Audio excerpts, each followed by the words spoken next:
Welcome to the Steve Stine Guitar Podcast, brought to you by guitar-zoom.com. If you want to improve your guitar playing, keep listening. If you want to improve even faster, go to guitar-zoom.com, where you'll find all of Steve's premium courses, masterclasses, and memberships that'll help you quickly and easily improve your playing. Now here's your host, Steve Stine. Now in this final video, you're going to see how to use the pentatonic scale more creatively to keep things interesting than your solos. Now it's the final video in my 3-part series for my new course, Melodic Soloing, and it's on sale now at the link in the description. All right, now if you've been with me in the last couple of videos, the first one we talked about building out some arpeggios for each one of the chords that are in our song to try and create more melody. And then what we did was we added in more of a diatonic flavor into that. So we weren't just playing arpeggios, but we were really trying to combine some more color in there as well. In this video, what we want to do is we want to take a step back, if you will, into the pentatonic realm, simply because what it does is it eliminates some of that color. What you have to remember about soloing is that you want to be able to shift and manipulate different avenues of thought process when you're playing. Because if you're always just using the same scale or the same idea, everything winds up kind of sounding the same. And the nice thing is if you can keep shifting in and out of that, it keeps it more interesting for you as a player and certainly for a listener as well. So if we think about, again, we're in E minor. So what I'm going to do is take this E minor pentatonic that's sitting right here.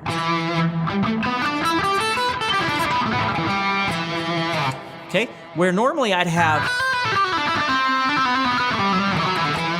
that kind of sound or my arpeggio sitting right there. Okay, now what I'm doing is I'm adding back in that pentatonic sound just to shake things up a little bit. And sometimes what I like to do is I'll add in a bit more of the blues sound as well by doing little things like that, like right there. Just doing a little slide or add in the blues note if I wanted to. Like chromatic stuff. I'll do all kinds of different things around that. But if you think about it, I'm not really trying to turn it into a blues tune, so I'm not going to overuse that blues note or blue note or my chromatics. But I know that they're available to me, okay? So as I'm playing from video 1, if I'm thinking about the arpeggio, and then video 2, adding in some diatonic, and now video 3, going back and utilizing some pentatonic, maybe some chromatic stuff, maybe the blues note, whatever, okay? Just for different sounds. And I don't want to necessarily do them all at the same time. So let's think about that a little bit. Just slowing down the whole process here. I take an E minor, and I'm going to do some arpeggio work. Add in some of the scale.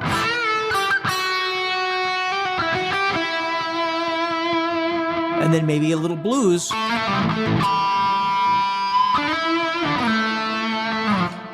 Or a little bit of chromatic. You know, whatever it is that I'm interested in, but keeping those, as I said in the last video, almost thinking of them, if you're older like me and you remember transparencies that you might have used in school, right? Where the teacher would lay a transparency down and another one on top, and then they would merge together. That's kind of the way I try and teach these sorts of ideas, is learning to break them apart, not just try and think of everything as one thing. Not that that's bad necessarily, but if you can break them apart, you can always change the way you're thinking about it. So if you were playing something that was more arpeggio, and then diatonic, and then drop into a blues idea, or just a pentatonic, just to get that more distant sound of the pentatonic scale with those larger intervals. Because you can always drop back into diatonic at any point in time. So in my opinion, it's very important to be able to separate these things. And of course, in the melodic soloing course, I show you how to do that, exactly that, over different kinds of chord progressions. So we break each thing down and then build it back up. So it's very important to be able to do that in your playing. So just a reminder, if you haven't watched the videos from the last 2 videos that I did, please go back and check those out because I think it'll really help you. Next Next time on the Steve Stine Guitar Podcast. So today what we're going to do is I want to try and help you fill in the gaps from last Friday and then coming on Wednesday, our discussion on Wednesday. Today is going to kind of fill that space. And we're going to talk about some do's and some don'ts today of melodic soloing and using arpeggios.